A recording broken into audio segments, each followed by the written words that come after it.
A visão é um fator indispensável para quem quer construir o futuro. E a verdade é que uma visão que antecipa estações, ela vê antes de algo acontecer. Mas uma visão natural, ela vê depois que algo já aconteceu. E é isso que diferencia quem faz a história de quem vive a história.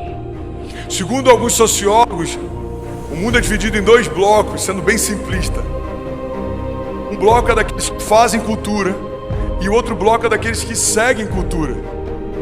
E os sociólogos dizem que 97% do mundo segue cultura e só 3% do mundo cria cultura. E é por isso que a gente vê alguns jovens hoje que eles conseguem influenciar uma geração. Eles começam a usar uma roupa estranha e daqui a pouco tem uma geração inteira usando. Você deve lembrar do corte de cabelo do Ronaldo Fenômeno naquela Copa, o corte cascão. E todo moleque de 10 anos, 12 anos, 15 anos correu até algum barbeiro e tentou fazer igual. Por quê? Porque é comum a gente ter algumas pessoas que influenciam o que elas fazem. E como que a gente chega lá? Através de uma visão para construir o futuro. Eu quero falar sobre duas coisas fundamentais para a gente viver os milagres que Deus tem para nós. O primeiro pilar que eu quero compartilhar com você é que para a gente carregar essa visão que constrói o futuro, a gente precisa discernir a visão. Eu preciso discernir qual é a vontade de Deus para mim, qual é o projeto de Deus, qual é a palavra de Deus para mim, qual é o desígnio de Deus para mim. Para que eu fui chamado? Qual é o dom que eu carrego? O que Deus me deu que Ele não deu para mais ninguém? Qual é a linguagem específica que eu tenho? Quais são os sonhos específicos que Deus me deu? Em que lugar eu me torno diferente dos demais? Em que lugar eu sou mais do mesmo? O que Deus me chamou para me tornar? Quando a gente começa a discernir isso, você precisa estabelecer algo, porque visionários não são aqueles que enxergaram algo novo, são aqueles que não pararam só na sua visão. Você precisa ter uma visão, mas você precisa também ter ação. Então depois que você discerne, você precisa estabelecer algo. É isso que separa pessoas que tiveram uma boa ideia de pessoas que mudaram a história. Boas ideias nascem todos os dias, mas o que muda a história é quando alguém sai do campo das ideias e começa a criar novas realidades. Todo mover, toda revolução, ela começou com uma boa ideia, mas ela teve muita energia impressa para que ela fosse estabelecida como uma realidade. Porque a partir do momento que eu entendo que tudo que eu vivo em Deus é uma expressão de quem Deus é e do que Deus pode, eu preciso parar de sonhar coisas na minha medida, eu preciso começar a sonhar coisas na medida de Deus. Porque o que é difícil qualquer um faz, o que é impossível só Deus faz. Eu falei que a diferença entre o louco e o visionário é que o louco desistiu. Porque todo visionário já foi considerado louco um dia. Steve Jobs foi considerado louco. Tem uma história, não sei se ela é real, mas reza a lenda que numa das reuniões com os engenheiros e com os designers da Apple, ele olhou o protótipo que chegou do iPhone e ele falou: tá grande demais. E aí os engenheiros começaram a discutir com ele: Steve, a gente já fez vários testes, a gente já saturou todas as possibilidades, não tem como ser menor. Ele falou: tem como ser menor. Aí os engenheiros, em algum momento da conversa, eu imagino que não foi no melhor momento, falaram para ele: Steve, desculpa, você não tem nenhuma formação técnica. Todo mundo aqui tem mestrado, pós-doutorado. A gente está dizendo, não tem como ser menor. E aí reza a lenda que o Steve Jobs mandou trazer um balde com água. Ele pegou o balde com água, ele jogou o iPhone dentro do balde e começou a sair bolhas de água. Ele falou: se tem espaço para ar, dá para ser menor. E algumas semanas depois os engenheiros voltam com um sorriso amarelado dizendo: a gente conseguiu fazer ficar um pouco menor. Se ele tivesse parado na primeira barreira, provavelmente algumas coisas que mudaram a tecnologia e a forma como a gente se move hoje não teriam saído do papel. Por quê? Porque a diferença entre um visionário e um louco é que o louco desistiu. Você pega a história de vários homens que mudaram a história. O Walt Disney, o estúdio dele faliu, ele chegou a viver na sarjeta. E reza a lenda que o Mickey Mouse é inspirado no rato que ele viu durante uma sarjeta. Ele estava no meio do nada, falido, quebrado, sem esperança, e um ratinho gerou para ele uma ideia que gerou para ele um universo, um reinado. O entretenimento nunca mais foi o mesmo depois que ele tirou uma ideia do papel. Quero falar sobre fé. A fé é um fundamento básico para viver milagres. A fé é um fundamento básico para vivermos promessas. E ainda assim, a gente tem uma série de dúvidas a respeito da fé. Questões talvez mal resolvidas a respeito da fé. Às vezes a gente não vive milagres porque a gente trata a fé como algo muito subjetivo. Às vezes a gente não vive milagres porque a gente trata a fé como se fosse algo emocional. Deixa eu te falar uma coisa, fé não é positivismo. Fé não é você ficar declarando que vai acontecer para tentar se convencer. Não, não, não. A fé significa você declarar que vai acontecer porque de fato essas novas realidades vão ser geradas em fé. Então, existe até uma brincadeira a respeito da declaração da palavra.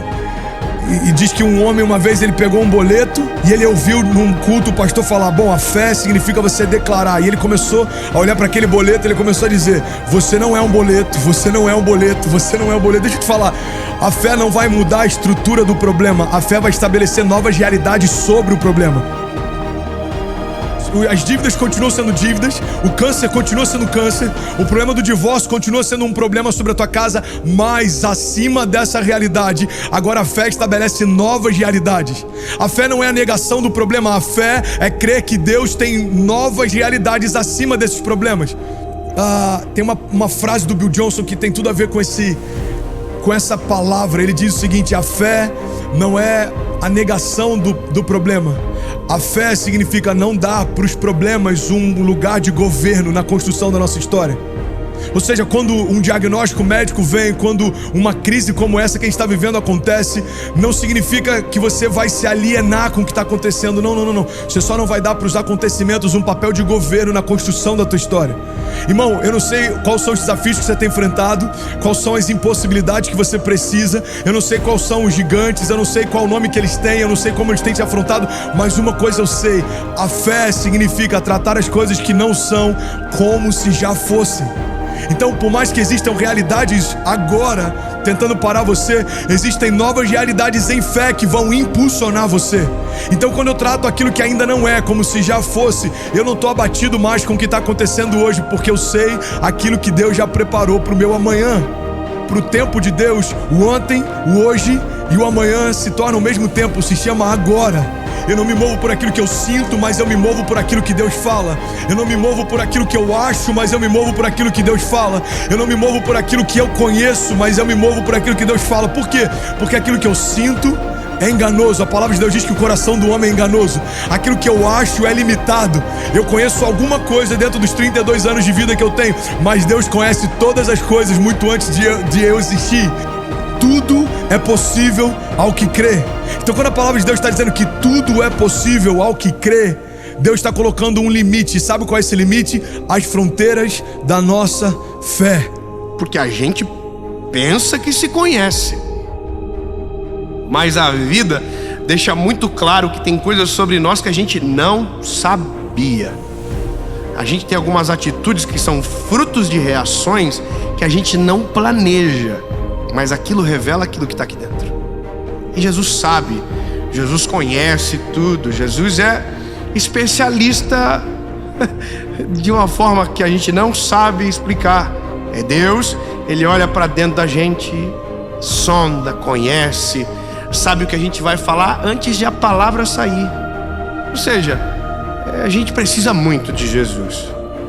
Agora, por mais que a gente saiba que precisa, a gente também vai ficando mais velho e parece que vai perdendo um pouco desse negócio de precisa, sabe? A gente vai trocando os pés pelas mãos, passa ano, vem ano, e a gente toma decisões precipitadas, a gente faz algumas coisas e parece que algumas consequências seguem a gente, outras se esvaem pelo tempo. Mas o problema de muitos de nós é que vivemos uma vida muito conectada com o fruto de todas as escolhas que nós tomamos e tomamos muitas decisões todos os dias. Eu não sei se você sabe, mas durante um dia a gente toma mais de 1000 decisões. Andar pro lado, para frente, falar, ligar, atender, tocar, abraçar, beijar. Tudo isso é uma soma de decisões, pequenas decisões. Atravessar a rua, ir pro lado, ir no bairro, ir na casa da vizinha, e falar, entendeu? Ouvir. A gente decide tudo. Nada que acontece a partir de nós é senão fruto de uma pequena decisão. Agora, tem decisões que são impactantes no nosso futuro. Algumas coisas impactam mais, outras menos, porém todas as decisões impactam no futuro.